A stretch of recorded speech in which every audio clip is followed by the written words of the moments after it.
Welcome to another episode of the Chaotic Sports Podcast. My name is Chris Sarda. This is Angelo We are back again for the 45th time.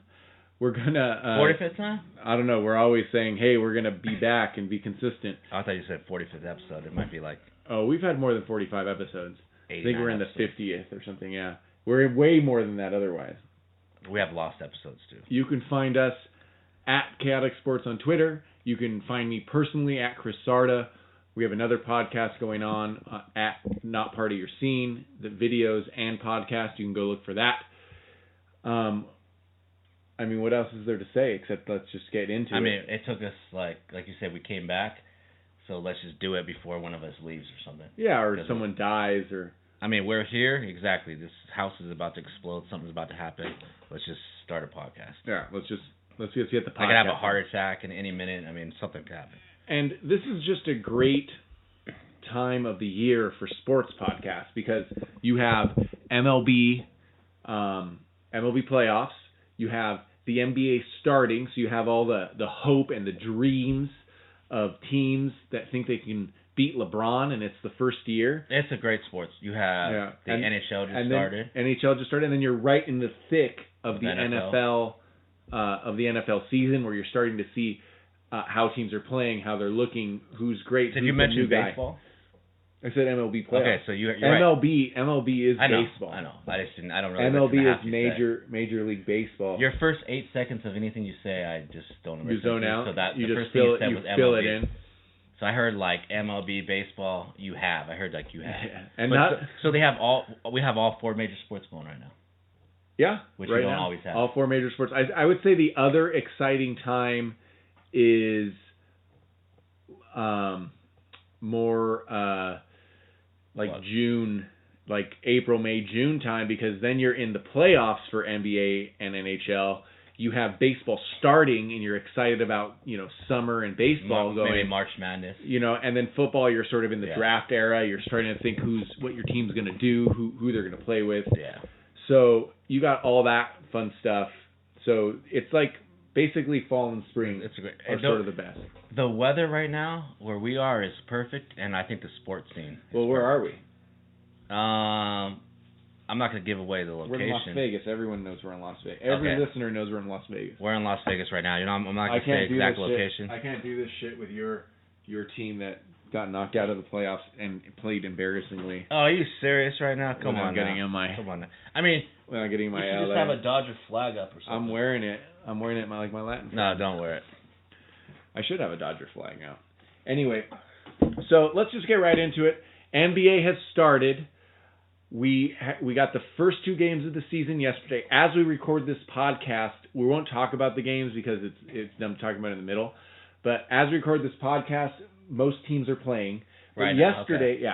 Yesterday we got a little taste of Golden State versus New Orleans, but of course an important player was hurt, not in. I do not even know. I only know the Philly game, Boston. We had the Philly and. I mean, yesterday felt like a preseason. So there were I didn't even know it started yet. Yeah, I did, but I didn't. To be honest, I thought there was only one game, and I thought it was starting today. Okay. But Golden State and New Orleans played. Who got hurt? I have no idea. I swear. Well, I'll give you a hint. The point guard scored 21 points, and his name was Schrader. So who do you think got hurt from New Orleans? The new guard from the Hawks. No, he was a Hawk. Yeah, so Schrader. But he scored 21. He's not hurt. He played. Oh, okay. So who did he replace? Russell Westbrook. I was going to say Chris Paul. Chris. Years later, he replaced him years later. Okay, so it was a big injury then. That's a big deal. Yeah, he had the arthroscopic knee surgery on September 10th or 11th. Well, how do you go all year? So he's going to maybe, I think it was an emergency thing. But he's not going to be out for the whole year. Okay, I was going to say. They were thinking that maybe he'd come in first game. Is that not the worst thing to get hurt the first game of the year? I mean, that might be one of the worst things ever. But he had it in time that he may have been able to come back. I'm just saying, if I was hurt... I feel like you should read a sports page instead of just betting blindly. No, I would rather get hurt like a month ago, so like I'm ready for the season. If you get hurt the first game of the year, you feel the energy of the fans. you feel everything, and then you're out. So, like, you felt all the glorious stuff, and then it's like, okay, now you're out for 6 months. You literally didn't listen to me because he literally got hurt about a month ago. He had the operation September 11th or 10th. I thought you were talking about the first game of the year right now. I am, but he was out. He didn't make it back in, so he'll come back maybe So in a why week. are we talking about this guy? Westbrook is out. That's a big deal that Westbrook is out. Okay. But Schrader played very well. Okay. I thought you said New Orleans, Golden State. Did I say New Orleans? I meant Oklahoma. I did say New Orleans. So, that's why. No, I'm like, what is this guy talking about, man? See, this is why I don't listen to this guy because you don't watch highlights. I didn't. Why are you doing a sports podcast? I saw highlights of Philly and Boston. That's it. Why are you saying this on a sports podcast? When you said New Orleans, you had me all thinking I'm on a different level right now. So, Steph Curry played great, had 32 points, looked amazing. They got their rings. They got their rings. Oklahoma actually played halfway decent, surprisingly, without one of the best players in the league. And then, so it was I wouldn't say it was a close game, but Oklahoma stayed with them. The game that wasn't close and that was embarrassing was what a lot of people think is going to be the Eastern Conference Finals matchup, which is the 76ers and the Boston Celtics. So you would have thought this game yesterday would have been close, but should have been closer. But it wasn't. Boston clearly won. They always beat them. Jason Tatum looked like a G out there. I would say though that Boston is a little bit more ready. I heard the fans for Gordon Hayward, they were going crazy for the intro, so they're excited. And you have Jaylen Brown, but I mean, like, if Gordon Hayward plays all year with Kyrie Irving, and they're on the same page, that's a good 1-2. I think Gordon Hayward's gonna, by the end of the year, and we'll talk about this as the year goes on. He's gonna break his ankle. Gordon Hayward is gonna end up being the odd man out.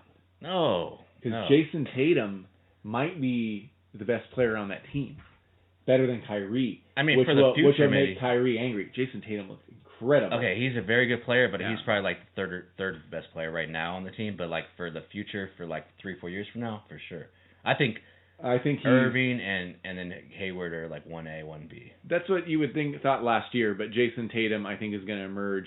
I mean, last year it showed how deep Boston was. Is that their two best players, 1A and 1B, lost, and they went. And they still. That shows how they have a good team. Jaylen Brown stepped up. Rozier, Terry Rozier, whatever. So and Jason Tatum, who at this point is making the pick for the 76ers, was Markelle Fultz. Was crazy because Jason Tatum, legitimately by the end of the year, we might have to admit Jason Tatum is. And he's the a best Duke player. He's a Duke Blue Devil, so that's a little. So that's why you're hating him. No, dude, I love him. I love that guy for real. Huh? Tatum's a great player. I said that to you guys months ago, but I mean you don't pay attention to the thread. But we were talking about like Duke players or whatever, and he was one of the ones that was like, that guy's an animal, freaking Tatum. Yeah. They have a few good players, not many good players come out of Duke, but Tatum's one of them, and Kyrie Irving, and they're both on the Boston Celtics.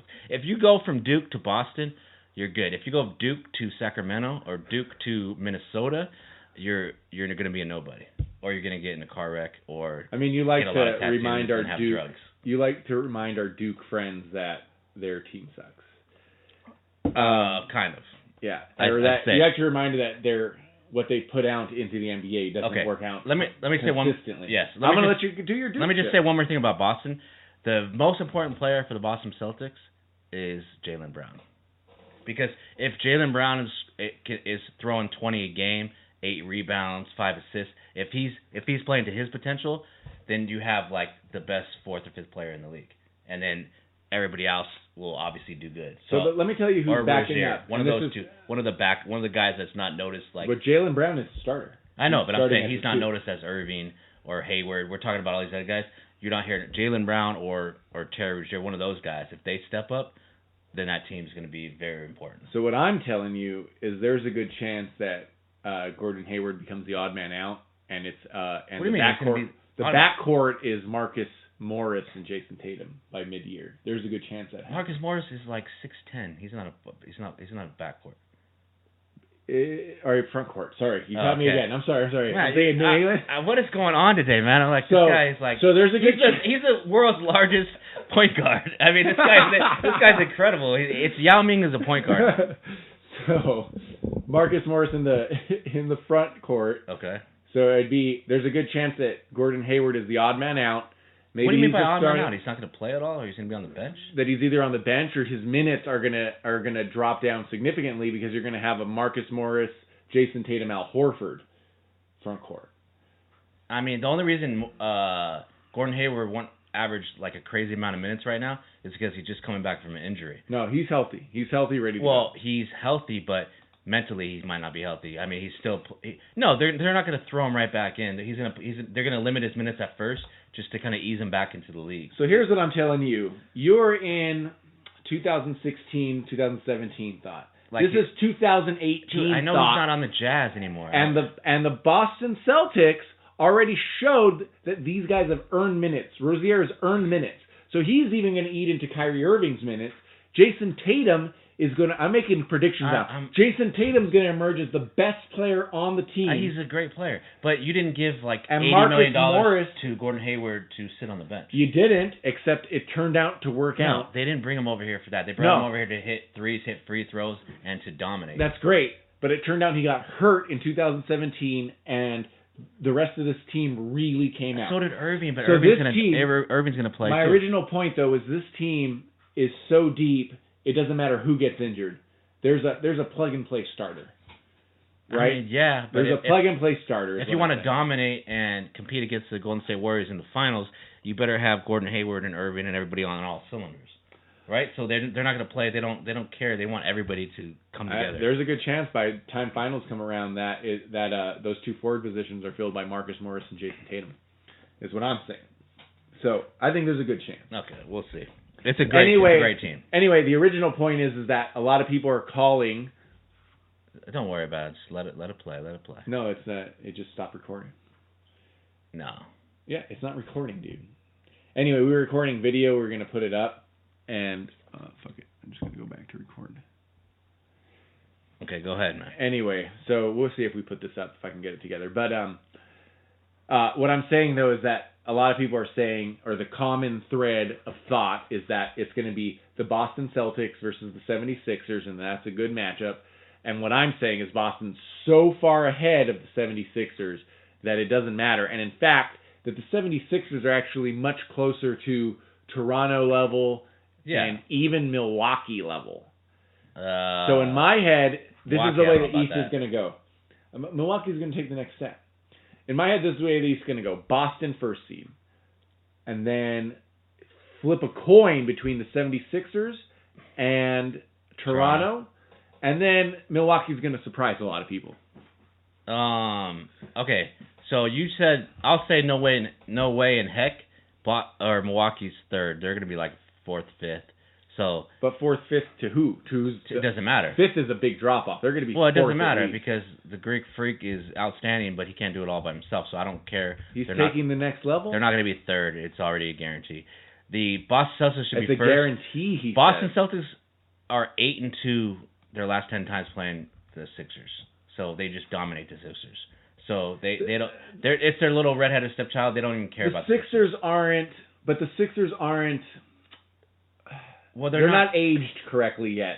Boston is ready. Boston is a beer ready to be taken out of the barrel. The Sixers need another month in the barrel. They need another month in the barrel, and they need another player in the barrel. They need another player. They do need another player. No. Potential-wise, they don't need another player. Well, Fultz is... We haven't even seen I know, Fultz. That's what I'm saying. So he's like... They're a year or so behind because of Fultz. Because he got hurt. I agree. And Embiid is... Fuck this video. Okay, so they got hurt, they did this, they did that, whatever. So they're a little bit behind because of that.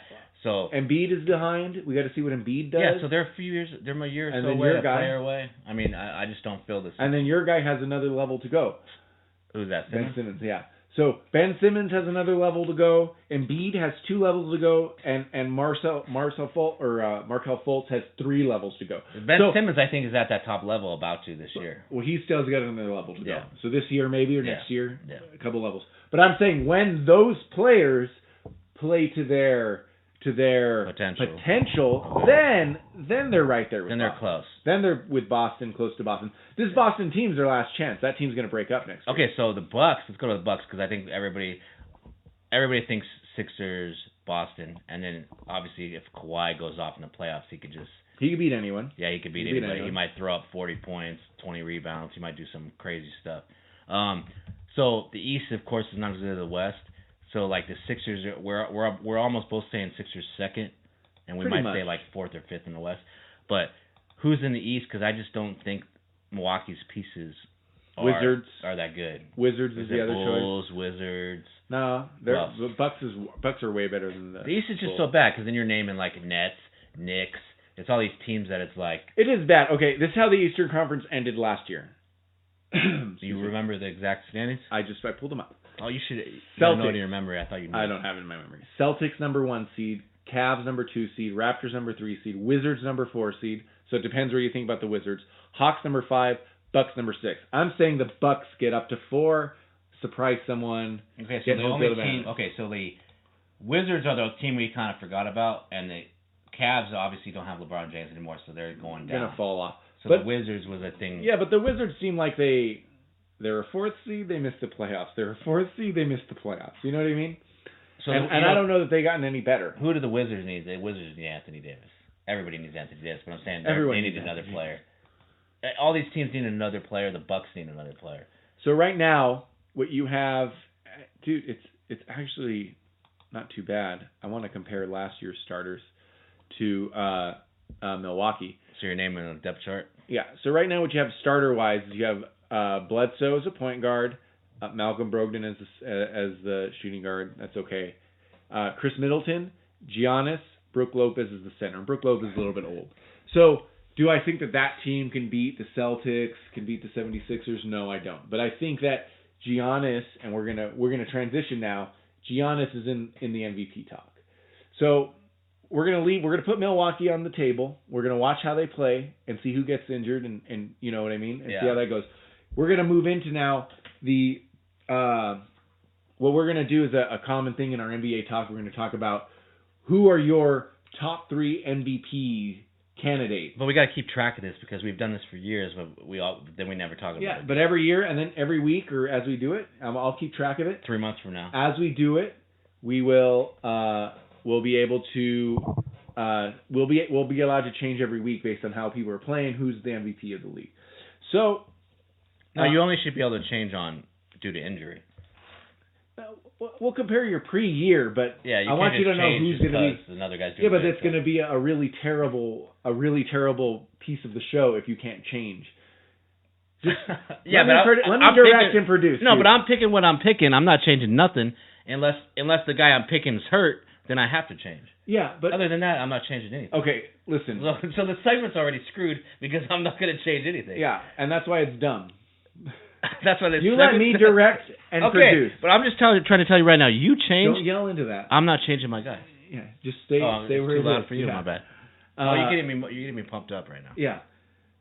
So in the middle of the season, if Kawhi turns out to be playing like crap for whatever reason, you're going to be able to change him because we're going to be able to talk about who deserves the MVP.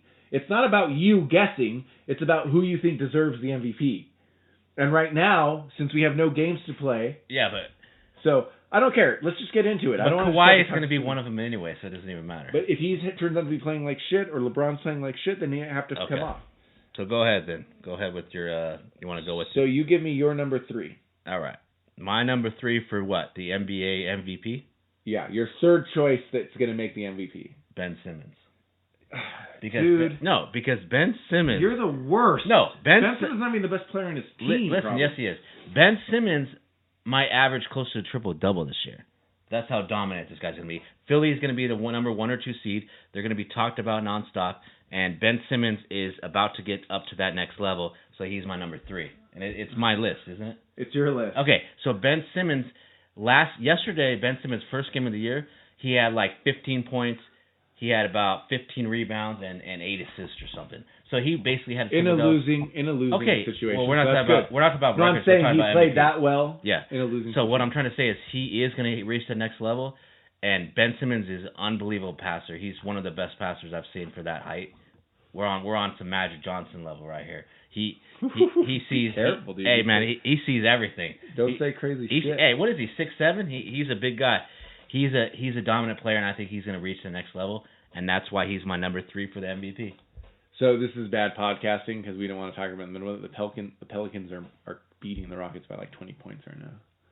I mean, it's the first game of the year, so the Rockets aren't that scared right now. Like they're coming out flat, and then they're going to win the next couple in a row. Yeah. Anyway, okay. So your number 3. So I don't feel like you enjoyed my number 3. Ben Simmons. No, I think it's a stretch, but it's fine. It's yours. Okay. We'll continue to talk about it throughout the year as we adjust our number 3. So who's your number 3?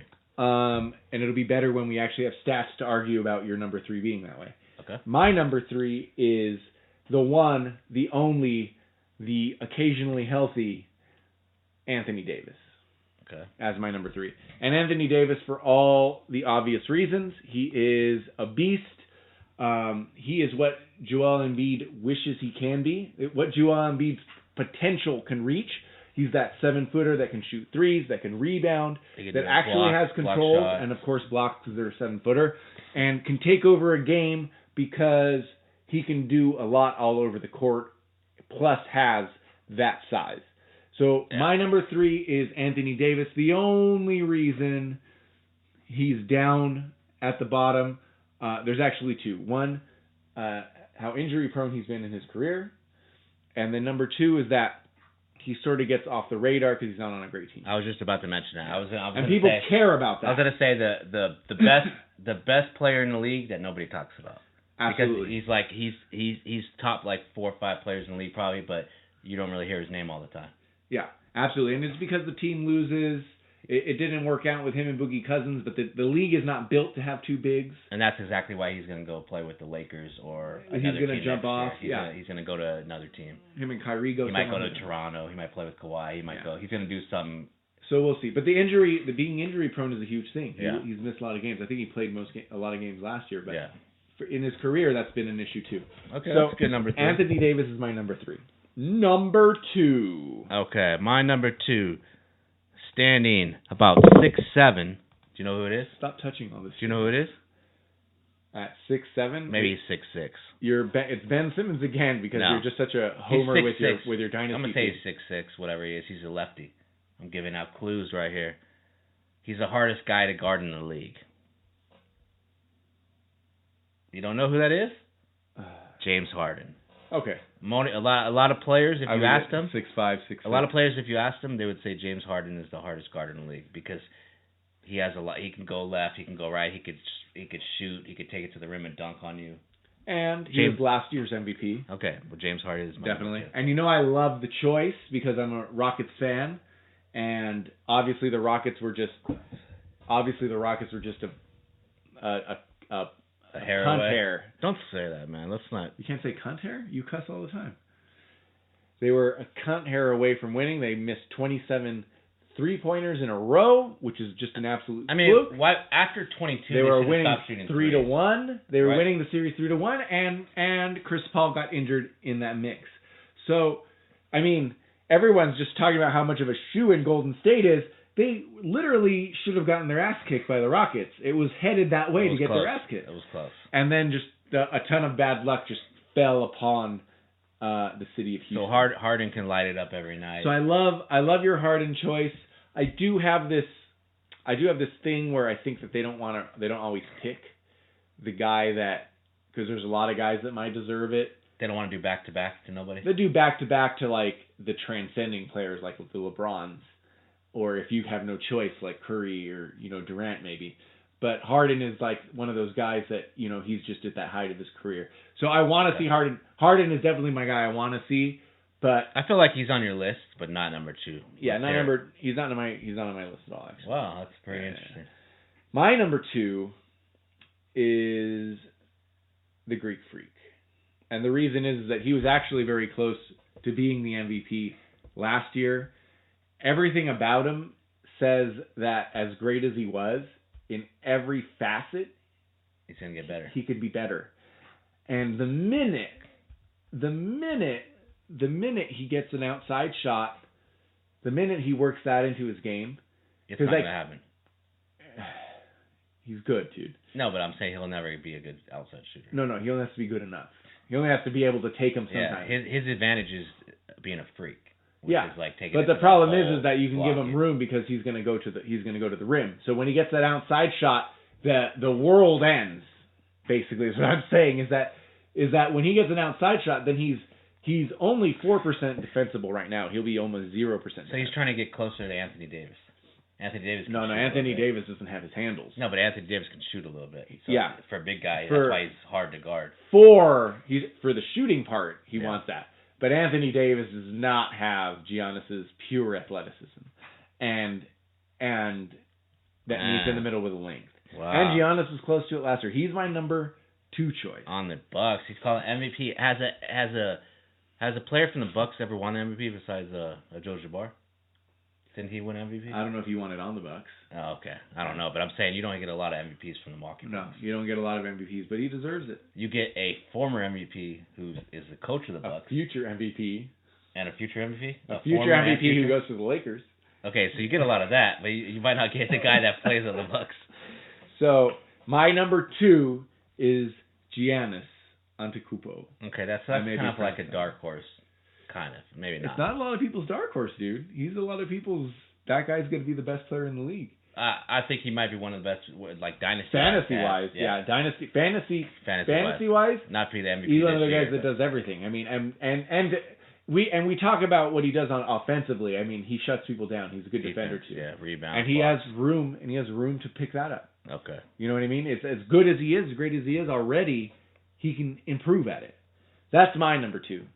And your number 1. Okay, my number 1 is a Mountain West prodigy, a Mountain West all-star. That's my number 1. Larry Johnson. No, that was the whack. I'm talking Kawhi Leonard. Kawhi Leonard is your number 1. Now that's a ballsy pick. Why is that ballsy, man? This is one of the best players in the league. I agree. And he's on a team where 2016 he's gonna have the ball nonstop. He's gonna be able to score. Lowry's gonna give him the rock, and Kawhi's gonna score 30 a game. There's a 30 a game. He's gonna have like 8 rebounds. There's big. They're gonna be like second in the East probably, and he's gonna have a lot of opportunity to dominate. So Kawhi Leonard scratched off on my list. Okay, so you had him. I like Kawhi Leonard, but he's going to have a lot of the ball in his hand. But there's a ton of question marks in the Kawhi Leonard camp. Attitude-wise, is he going to just huff and puff? Because he wasn't really injured last year. He's so happy right now. Why would he huff and puff? He didn't want to. He wanted to go to L.A. He didn't want to go to Toronto, and they traded him. No, he's happy, man. Because he knows he can go wherever he wants after. He just wanted to get out of San Antonio. Which is so weird. No, he didn't care where he went. He just wanted to get out of San Antonio. Leave it at that. Because that's exactly the only place he didn't want to be is San Antonio. Which is weird. Yeah. So now he's in Toronto. There's good drinks there. There's good-looking girls. There's a good basketball team. He's happy. I mean, you're just saying things, but no, that's fine. I mean, that's stuff I think. Kawhi Leonard might appear on my list later on as we make adjustments to who we think deserves the MVP. But right now there's enough questions around. I'm not making bets. Like if I were making bets, his odds would be great enough for me to go, oh, that's worth $50 or $20. Okay, but at bet on. Okay, but at this point, I'm not putting him my number 1 because he deserves it. Yeah, so I don't know that he deserves it yet. And I'm putting it because I think he's going to be it. Yeah, and also though he's, there's a question there. Okay. There's a question there. My number 1 is Kevin Durant. And I love Durant. It's just a lot of people on that. A lot of people on that team taking off, and I think that in the mind of Golden State. So there's reasons that I'll take it away, but to me, Kevin Durant's probably the best player in the league. I mean, he's one of mine. It's hard for the MVP. Probably the best player in the league, and that's why I'm going to hold him there. Durant's even said, hey, some of these games are going to be a lot closer than you think, because they have one focus. Their focus is not winning the most games in the history of the NBA like it was 2 or 3 years ago.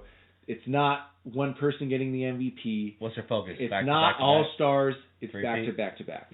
Right now, their focus is that. Their focus is staying healthy. I think you're going to see Durant take a step back to get Boogie into the mix when he comes back in January, February. So Durant will even take a step back. So yeah, it sucks because this is not a bet per se, because okay, all of those things can happen that you're saying for me, and it's to me, Durant is the best player in the NBA. He should be the MVP. You're sort of right that is this a bet? Maybe I'm going to drop him down as they start letting Curry take over games and Thompson take over games and later Boogie take over games. Maybe it'll drop me down because he's only going to average 23. We all know he could average 32 if he wanted. Yeah, and be that elite defender. And then plus they not that they're going to enjoy losing games, but because they're going for a three-peat, they're not going to take games off, but they are going to probably they're going to sit players. Yeah, they're going to sit players. If players can take games off because other players, there's the coach is going to tell them. The coach is going to tell them, dude, it's okay. We're going to lose tonight. We're about to win. We're trying to three-peat here. Let's sit you. Let's whatever. You know what I mean? You don't have to win 9 in a row. We'll take the loss today. We got 7 in a row.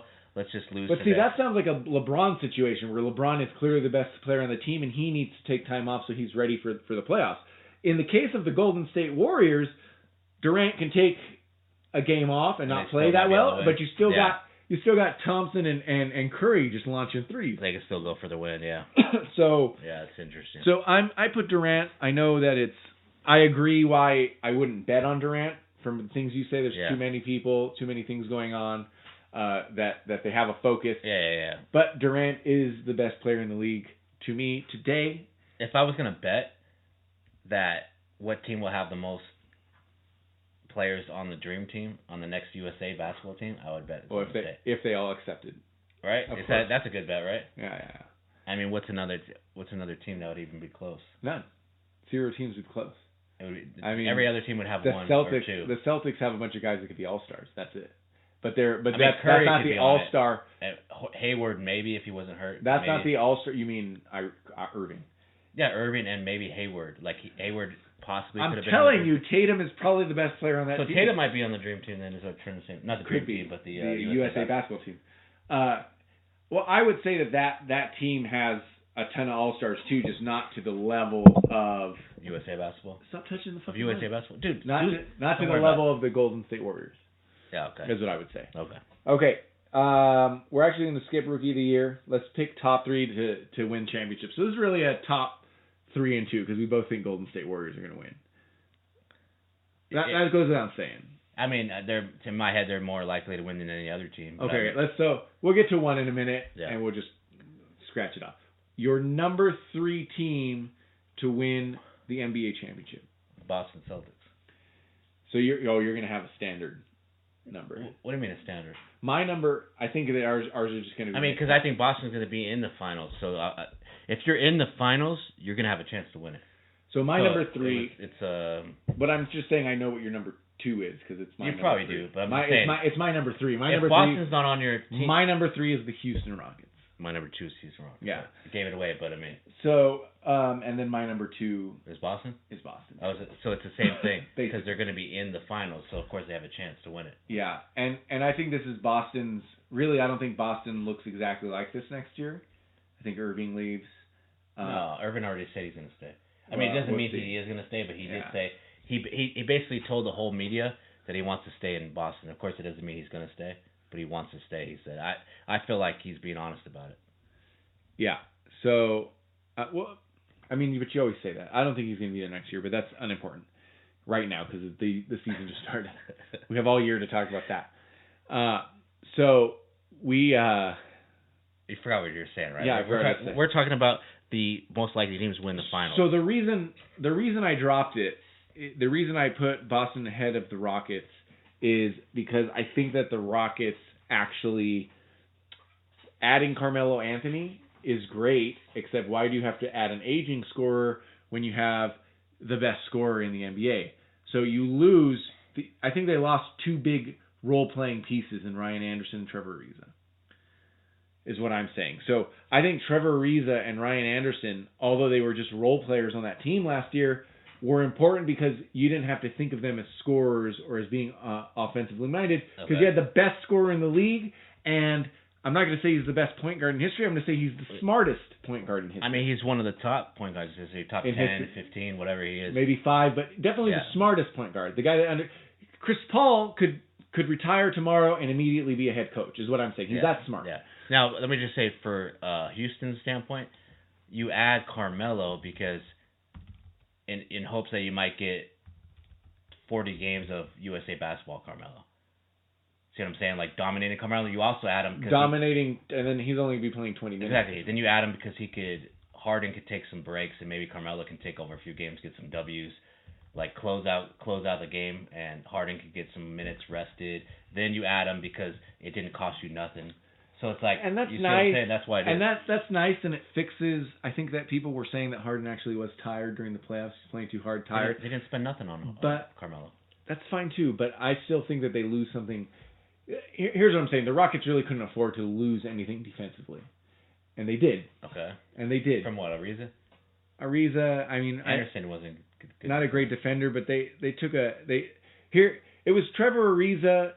If you have James Harden, you don't need scoring. What I'm saying, and Chris Paul's a second. You don't need to replace Trevor Ariza and Ryan Anderson with Carmelo Anthony and Marquise Chris. Okay, well, what about like Capella steps up his D a little bit this year because he's a 1 year newer, 1 year better, so that makes up for it. Dude, Capella's not young anymore, dude. No, but it makes up for it. He's probably Capella is what better. he is. No, he's what gonna is be he? the 27 or something? I mean, he might be 27, but we know what Capella is. I mean, what is he? 4 years experience. This is his fifth year. How old we is he? know 26. We know what Capella is. He's 24. What I'm saying. Okay, what if he steps up a little bit? How about a little more D? That'd be great, but he's already known as a pretty good defender. You know what I mean? But he's under the rim. He's not covering some of these. I mean, Rockets don't win games playing defense. They win games playing. They offense, don't. You know what I mean? So they don't. But did you? I'm saying that the additive of Carmelo Anthony, I'm not sure how great it is. Now, if Carmelo Anthony starts shutting down the players forward, if he gets that in his mind that okay, he needs to. That was never his game, but work. Maybe he never his game, but he's. If he really wants to, player. He's a Hall of Famer. He's a great player. That for him mentally or for his legacy, if he wanted to do that, that'd be awesome because he'd be like, you know what, I'm gonna shut down everybody this year. Yeah. So there's an option for Carmelo there. Okay, let's NBA is going to be all year. Let's end the NBA talk. Let's move right into the NFL. NFL we just got into the 6th week. We sort of have a feel for what's going on in the world of football. What kind of players? Who's their surprise players? We have all of that down in there. So let's start by giving your number 5 in your NFL power rankings. Okay, I didn't rank them. So just give me your number 5. I'm not too much into ranking. I'm into just listing my 5. So just pick the one that's the 5th one. Okay, but I'm just because we have. Don't worry about it. Hold on. So you want me to rank my 5th best by ending the flow? Number 5. Okay, I'm gonna say the Pittsburgh Steelers. And see the Steelers. See, this guy's laughing right now. The Steelers right now are playing without one of the best offensive players in the league. Okay, and they're still doing okay. They're only 3-2 right now, but I don't care. They're a game away from leading their division.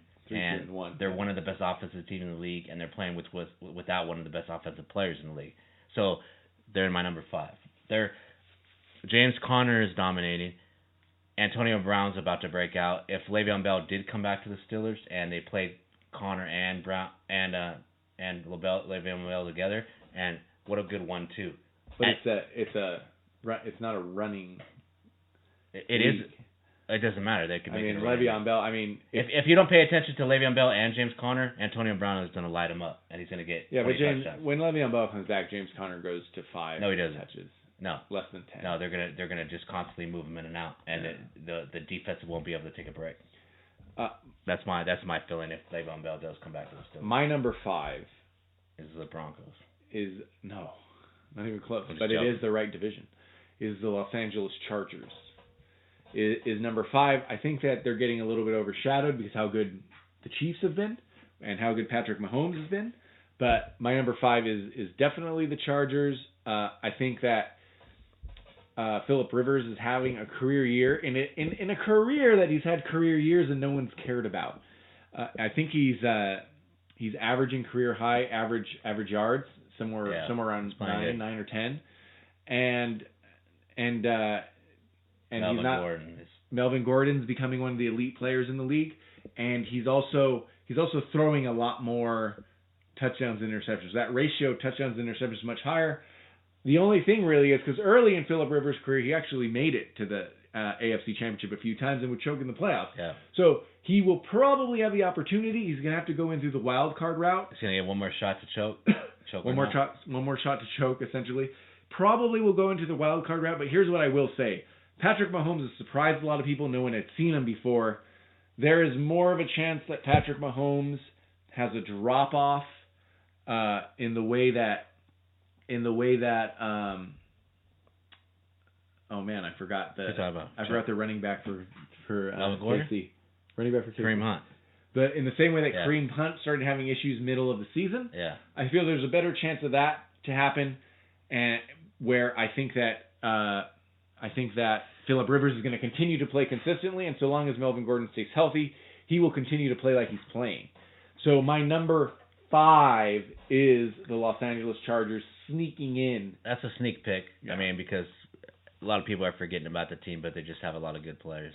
Yeah, a ton of players. Yeah. Your number 4. Okay, I have my number 4 best team in the league right now. This is hard to say. I don't want to say this. The Tampa Bay Buccaneers. No, I'm just joking.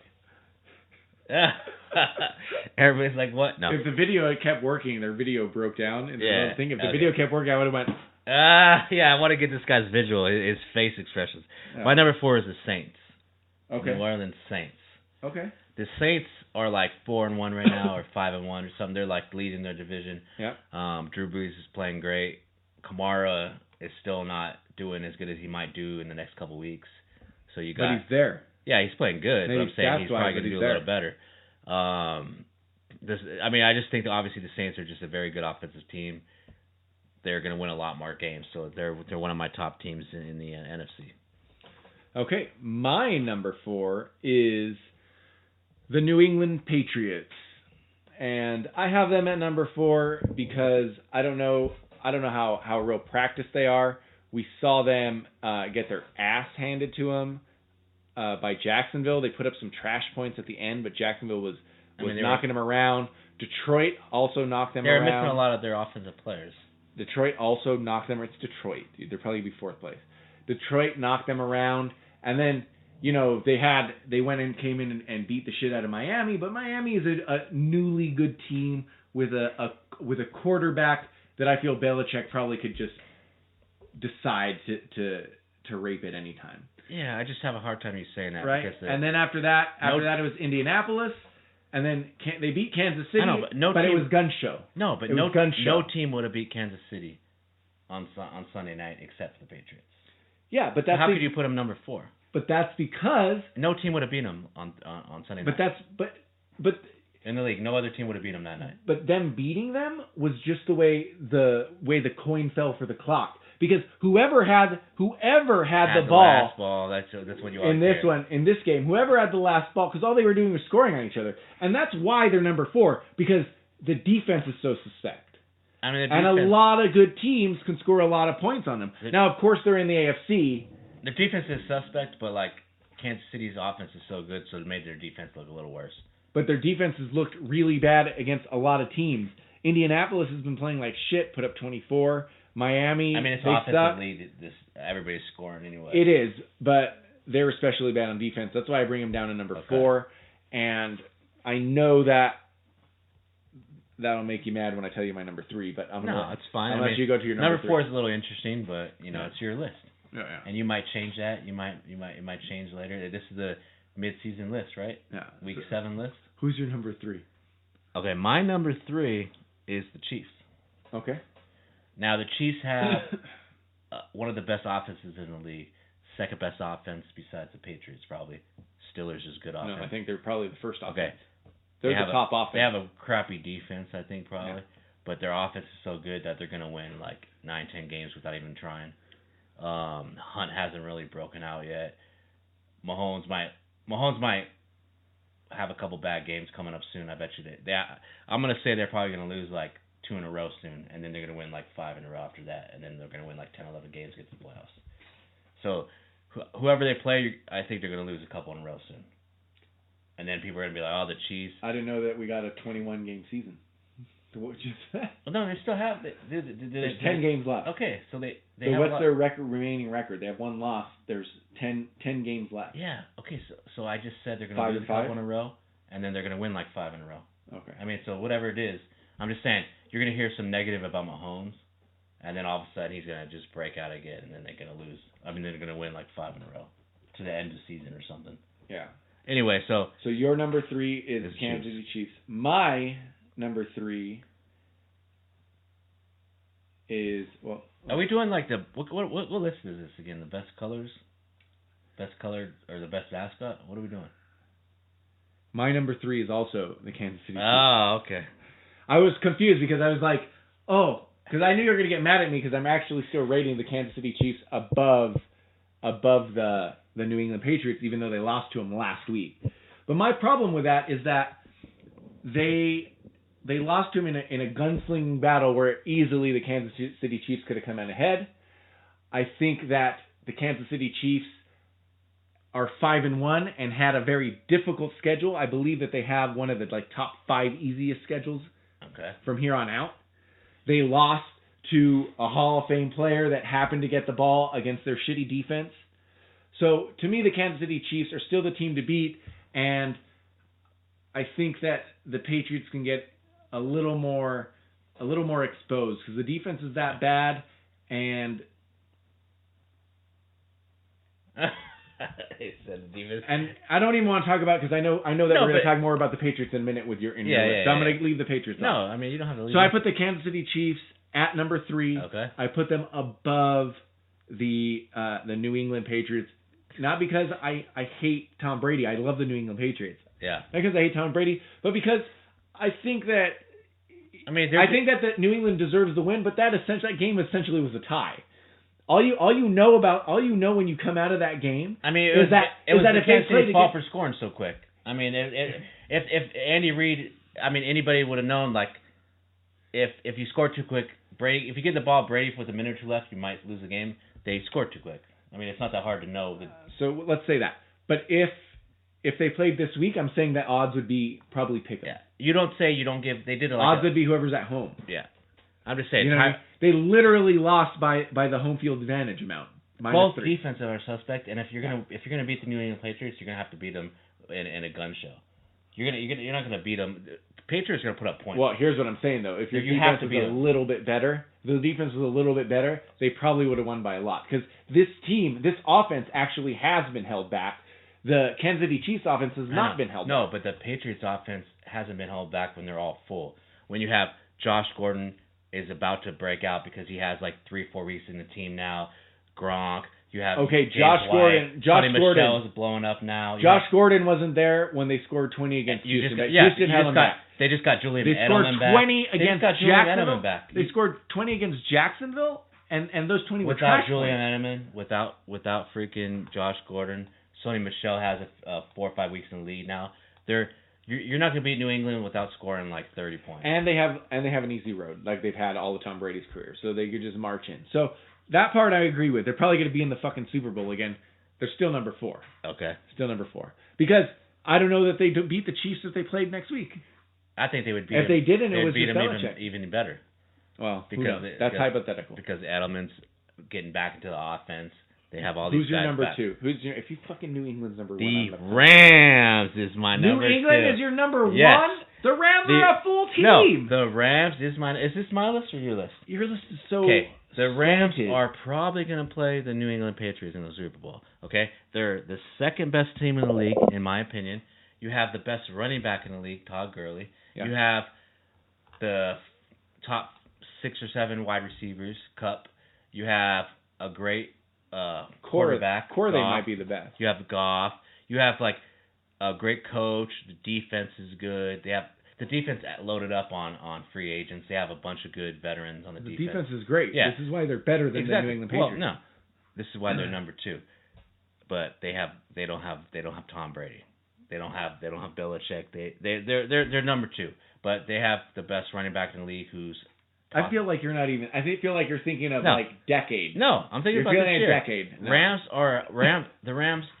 The Rams are a little scary because can you trust them to win that game in the Super Bowl or something? But having Gurley and their offense, they could score with anybody. They have a good defense.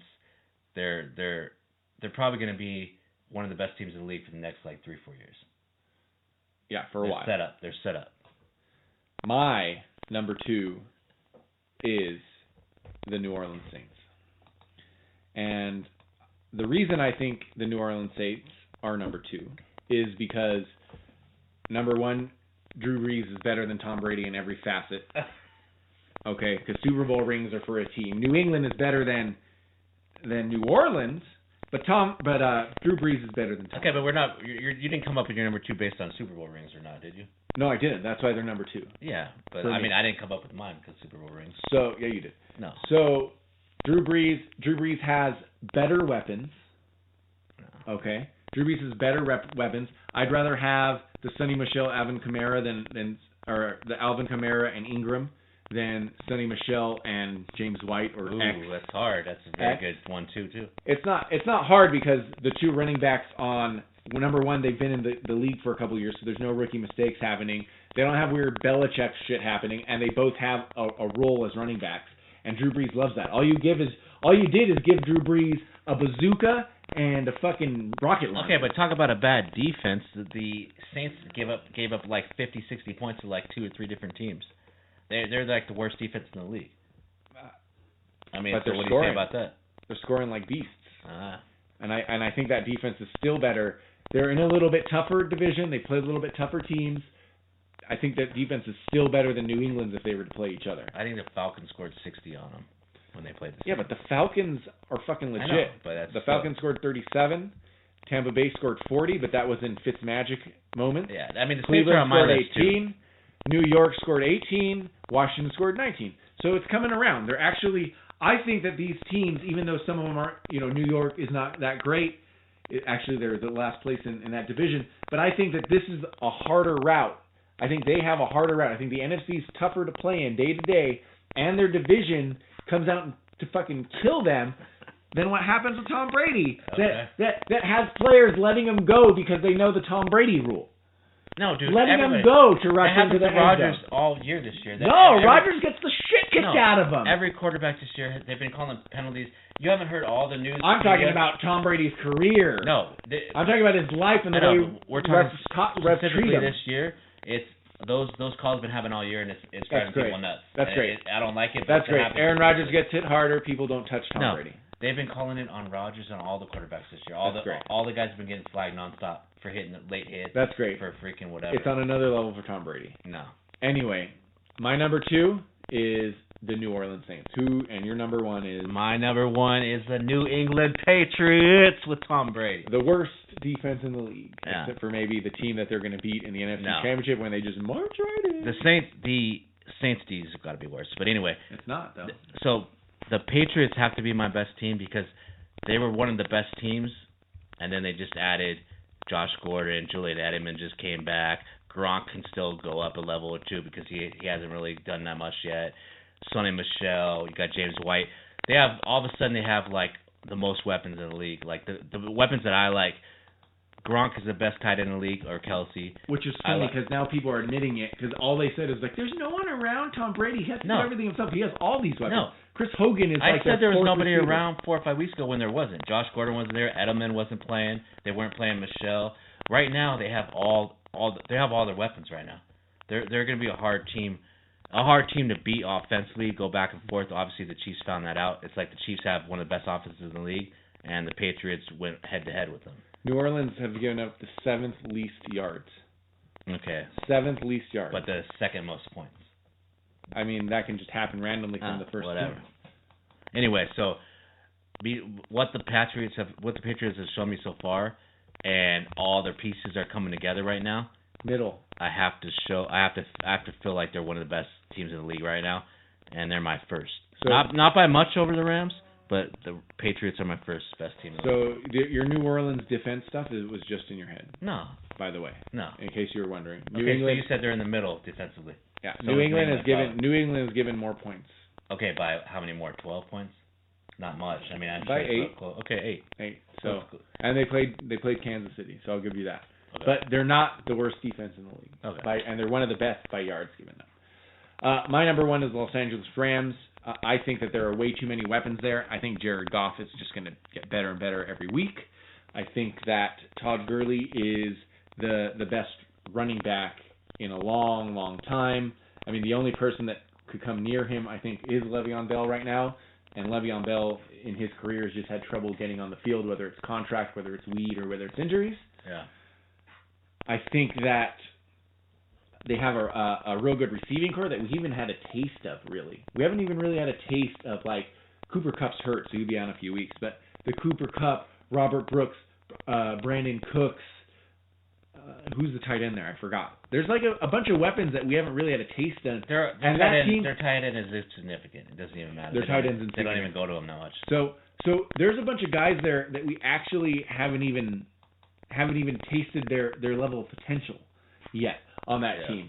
I might be just someone that thinks Robert Brooks is better than he actually is, but I think about Woods. I think it's Woods. Or Robert Woods. Robert Brooks is the Packers receiver that is Lambeau Leap. So for me, I go with the Los Angeles Rams. They also haven't lost, and let's take a look at their schedule real quick. You were talking that Higbee was their tight end. Yeah, Higbee. You're right. Cup's a big loss, but it's only going to be a week or two. A few weeks. They'll be just fine. a little. They're going to win their next 2 without him. I mean, they 1-1 worst. They theoretically want Cooper Kupp should be like an Adam Thielen level guy. Yeah. By the way, that's a team that should be in the top 5. They're just having issues right now. Is the Minnesota Vikings, and their wins. I guess their wins haven't been intense. Oakland, Arizona, Chargers a good. They're obviously scoring a lot of points. Yeah, they beat Minnesota, put up 38 points against that defense. Seattle so-so, and Denver's a bad team. So, comparing that schedule to New England's, okay, they're close. Those 4 are real close. But not my number 1 are the Los Angeles Rams. Until they show me a chink in the armor, then the defense is pretty good too, or good enough, I should say. So until they show me a chink in the armor, I got to go with the Rams, and that's it. We got 2 good lists. It sounds good. We'll go back to it later, right? Those are we'll make our adjustmts for power rankings as we go on through the weeks, and then let's do some time on a little MMA and boxing. I love that sport. That's a sport I spend a lot of time watching, and I know you watch a lot too. We'll just talk real quick about Canelo Alvarez signing an 11-fight deal with DAZN for $365 million. DAZN seemingly coming out of nowhere in the last year or so to be putting on Bellator fights, they're worldwide, so they're putting on American sports in other countries. It's a $10 a month thing, so if you're a sports fan and you don't really like movies, you would do DAZN. I didn't even know it was $10 a month, so that's something like that. That's a subscription. Yeah, and you do that instead of Netflix. If you're not a movie and TV show guy, you're just an intense sports guy. If you live outside the country, you definitely do it. But they just did an 11-fight, $365 million contract with Canelo Alvarez. Now, Canelo Alvarez... What a huge contract that is, though. That's like one of the biggest sports contracts there is, I think. It's got to be one of them. He's already made hundreds of millions, and it's like he's the best-known, Mexican fighter. He's the biggest draw probably right now. He's getting that win against Triple G is big because now he's the draw that's actually won. He's sort of the opposite of Conor. He's got the wins. He's got the whole country, and he's a big draw. He's definitely he's got to be sponsored like Tecate and all these people. You see him like all these companies are paying him like huge amounts of money. They have to be. You see his face with all these companies. So he's dipping $20 million here, $40 million there, getting paid by HBO or Showtime or whatever he's getting. And depending how DAZN can get fighters for him, so that's the only thing I'm worried about is who they can get for him to fight. And so I'm going to pull up the rankings here. We're just going to talk about some players who can fight. So you think they're going to have trouble reaching an agreement with other companies because of the contract or money-wise? I mean, if the money's there, the other side. We'll see. I'm going to talk about before we get deep into, because he should theoretically be fighting Jermell Charlo is one of the guys he should fight, but that's the contract issue with promoters, right? There's good fights against Ruslan De Laura's a little beat, a little old. You got Golovkin rematch, which he's probably going to avoid. Daniel Jacobs would be a good fight. He just fought recently, right? Yeah. That'd be a good fight. Daniel Jacobs is the guy that originally showed maybe a chink in the armor with Triple G a few fights ago. Okay. So that's why people were actually giving Canelo a chance, because they saw the way Daniel Jacobs actually fought Canelo. And this is a little bit big for him, but there's some good fights with British fighters. Another country that's huge. And if he wanted to go up, he could fight someone like George Groves, depending how the promotion works. He's willing to do all those fights because he did all those 11 games. We said 11 fights. Yeah. So he's obviously he knows he's willing to fight multiple fights. He's probably gone out there. Yeah, and it's prize fighting, so see who can work out. I'm not even sure who's on the list of really his most likely next fight, but it's a lot of guys that he can beat. It's guaranteed money, right? Yeah, it's a lot of guys that he can beat. So let me tell you why he's willing to go out and fight a harder fight now. Is because he fought the hardest fight. Well, he fought the hardest fight already, but in boxing, you're only as good as your last fight as far as making money. So like if you lost to Golovkin and fought him again and lost, his draw is a lot less now, right? So, but if you do a $365 contract, $1 million contract, if you lose a fight or two, you already just got paid $365. So you're not as worried as making another couple $100 million because you just got paid $365. Yeah. And if you didn't have that contract, you're scared to fight that hard fight or two because your name's gonna go a little down if you lose. Yeah. So that's recent news. So we just wanted to point it out. We will get much deeper into that as we go on. Canelo is almost for sure the biggest draw in boxing right now. So any contract he signs, especially with a relatively new streaming service, is huge. Let's move into MMA now. I want to talk about the love triangle. That's what we're going to call it here on Chaotic Sports. The love triangle of Conor McGregor, Khabib Nurmagomedov, and Tony Ferguson. Now, if MMA and prize fighting, boxing and MMA both, were just about who deserves the next fight, then this wouldn't be a love triangle. It would just be between Khabib and Ferguson, because those two should fight. But Conor is the moneymaker. Yeah. Conor is a guy that has excuses. At least he got finished, but he had been 2.5 years out. He spent a good 6 months of that only training boxing. But that might be he deserves it in a way too, because he has a few years out, and just like with Diaz. And that's a fight that's going to sell. That's the But I'm saying, don't say that he doesn't deserve it. He kind of does deserve a rematch. But so does Ferguson deserve to fight him too. Yeah, I don't want to say that he deserves a rematch. Actually, I don't think he deserves a rematch. All the wins that he's done, all the stuff. I mean, as big as he is, he's had 2 big losses, and they were tact losses. Yeah, but they were finishes. Just because he doesn't deserve, or just because he deserved it, doesn't mean Ferguson doesn't deserve it. Yeah. You know what I mean? So it's kind of like, I think both. So I would say if Conor was not the money fighter, he should definitely not get this fight. He should definitely not get a rematch. Khabib should get to fight someone else. Conor should fight another 1 or 2 fights, and Khabib should get to continue to defend his belt against other people. Now, he is the money fighter. There's a good chance it's going to happen. I think that there's still a good chance that Conor could beat him if they fought again in March, April. But I really do want to see, as a fan of the sport, I really do want to see Ferguson get his chance against Khabib. Ferguson's much better on the ground than Conor. Let's say Ferguson fights Khabib and Ferguson wins. Then Conor will probably have another fight. That's what I'm saying. So like, no matter what, and then Ferguson fights Conor and Conor wins, so Conor goes against Khabib again. You have matchups no matter what happens, basically. Right? Yeah. No. So you have a nice little triangle of matchups. Yeah. I think in the perfect world, what would happen for money and excitement, and Conor doesn't want this. He's completely focused on Khabib.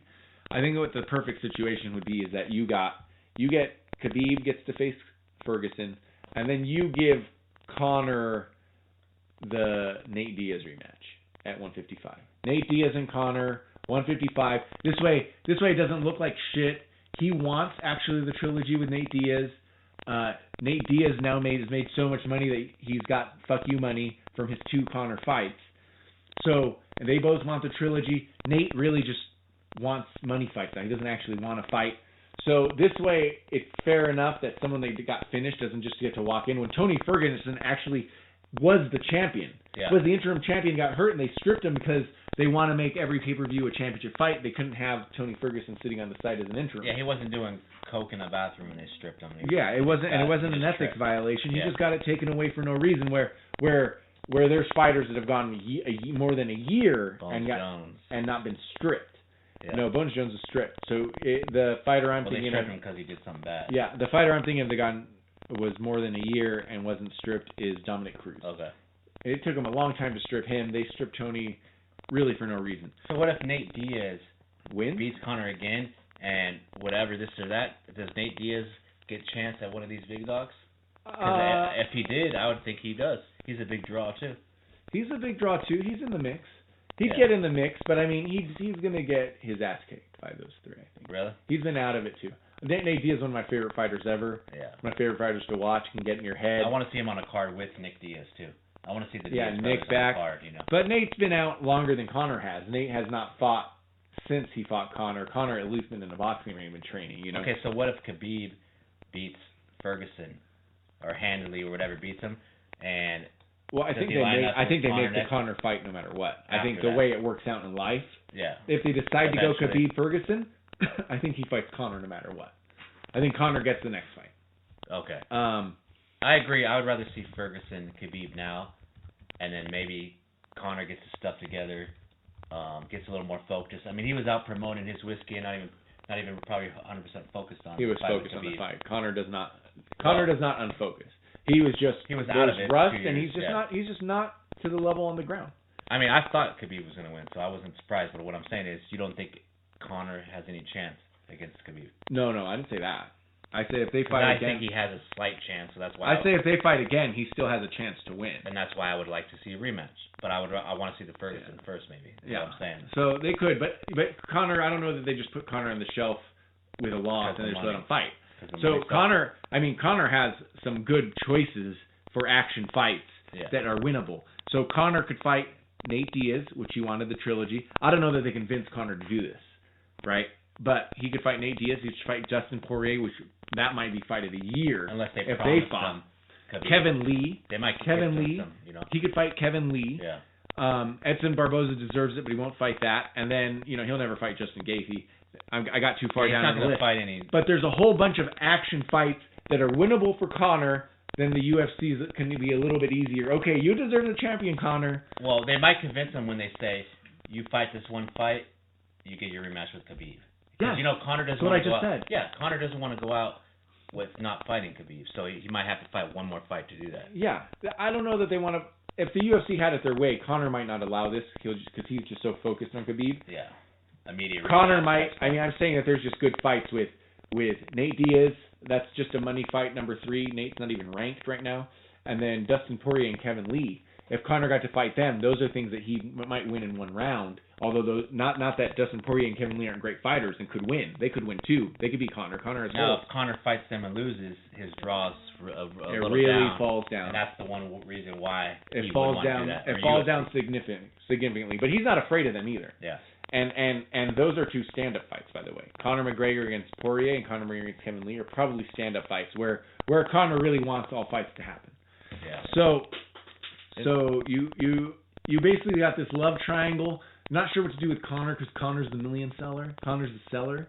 But Ferguson was the champion, and I think that's what they end up doing. But we'll see. We'll see what actually happens. I mean, they just might fuck around. They might just fuck around and put Conor against Khabib again. Just because that's the money fight, and that's what they do. You might not draw 2.4, but they might get 2.0. I mean, they're gonna get a lot of people watching. Yeah, but people know who Khabib now is because of Conor. They know who Khabib is because of Conor. Now, if Khabib fights Ferguson and this other fight or whatever, does he get even more popular and that fight's even bigger than 2.4 next time they fight? What, Khabib and Ferguson? No, Khabib Conor. Maybe if Conor wins and just knocks the shit out of someone, or Conor does the unthinkable and submits Poirier, or submits because he's in training his ground game or something. Yeah, but we'll see. Then there's something to sell. Oh, he's worked his ground game. The rust is off. He has 2 fights back in the UFC. Who knows? Here's the other problem: is it's not only what the UFC wants. Conor is. I watched his trainer on Joe Rogan. Conor doesn't do that. Conor is thinking, I'm doing my best Irish accent. Conor has one mind. Conor's mind is only on Scottish. Khabib. He was only on Khabib.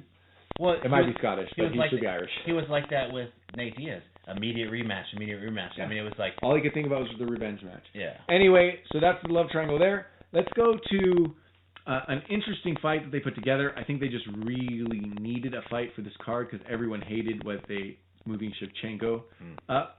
So on UFC 240, I was prepared. But so what's that, New York City, right?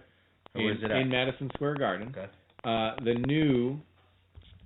Now I need to make sure it's UFC 240. I had it up and I accidentally... It sounds like it. 239 was it was last. 239 was just that one. But for your UFC... I mean, what was the you said the chick fight was the main one and it got messed up? No, everyone hated the fight. So as being a main card too, right? That's like... Yeah, and everyone wants to see Joanna versus Shevchenko, and Joanna didn't want to fight so early. She wants a little time off. So they basically had it listed as undecided versus something, right? The main fight was like... It doesn't matter. Well, it is what it is now. No, but before they didn't even know what it was. What it is now is Daniel Cormier versus Derek Lewis for the championship.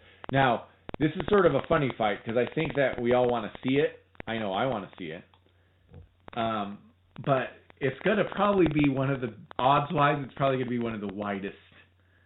Well, Lewis's only chance of winning the fight is knocking him out quick, probably, or he's going to get like stomped on. It's his only chance of the fight, and Cormier on top of him. Cormier is a really smart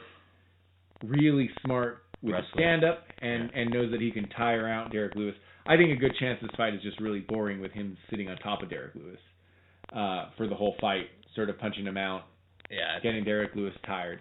But it's a fun fight because Derek Lewis is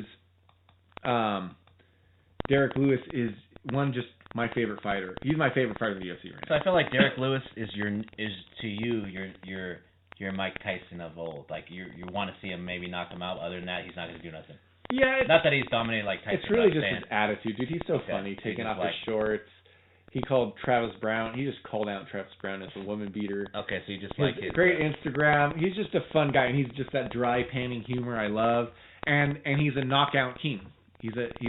So it makes you root for him, and he might knock somebody out. It's UFC 230, not 240. 230, okay. Sorry.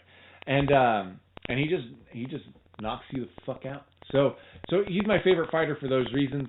Best Instagram in the game. Okay. Is that his nickname? No, it's not. And then you get a pretty a really good rest of the main card is all middleweights. You have Luke Rockhold versus Chris Weidman, so that's a fight that needed to happen. Jacare Souza against David Branch. A good fight for Ronaldo Souza after the way he's fought recently. And then Carl Roberson and Jack Marshman, who cares, and Derek Brunson and Israel Adesanya, whatever. The card's not huge, but I mean you're going to see a couple good fights. Yeah, so it's going to probably sell around 500,000. I was just going to say, is this card free? No. It's definitely a pay-per-view worthy card because it's a heavyweight championship fight on it. It's going to go a lot. So it's definitely an important fight, or an important card, but it's not to the caliber of recent cards or future cards. Yeah. They need Bones Jones to come back too. He is. He's already going to fight Gustafsson in December. Yeah. So they want to see. Bones is a big draw. Yeah. Everybody wants to see heavyweights and Bones. They just had to put someone in there, so this works out great. And I'm trying to find UFC 231. UFC 231 is Holloway versus Brian Ortega, which is also a great fight.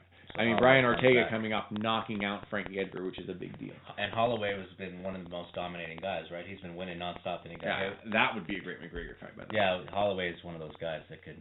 Anyway, we just want to touch on MMA. We are back. Chaotic Sports is back. And NBA, NFL, MMA. We didn't even talk about Major League Baseball playoffs. We're sinners. We might have to come back and do that. Another show.